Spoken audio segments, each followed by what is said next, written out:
Entre 1945 et 1954, environ 350 000 Indochinois se retrouvent auprès de l'armée française, dont une grande partie étaient des Hmong. Lors de cette commémoration, des plaques sont inaugurées en l'honneur de soldats comme le colonel Jambon ou le colonel Sassi, qui exfiltra 200 soldats français d'un guet-apens. Le colonel Jambon, c'est un colonel qui a combattu en Indochine de 1945 à 1954.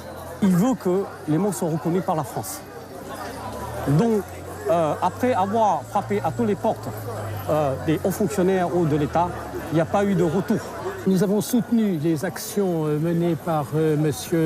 Wang Yang, dont la famille a été très engagée aux côtés des soldats français et des plus brillants officiers français, comme le colonel Sassi.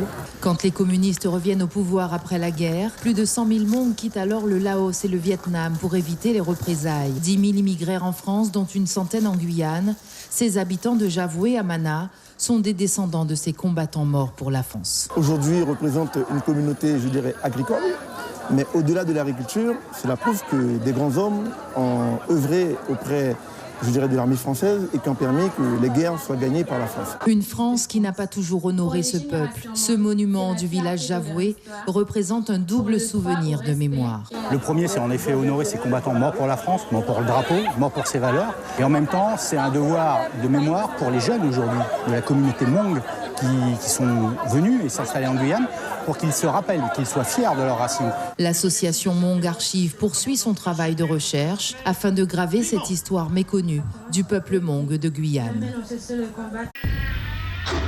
Suivez l'info sur Guyana Première, télé, radio et Internet.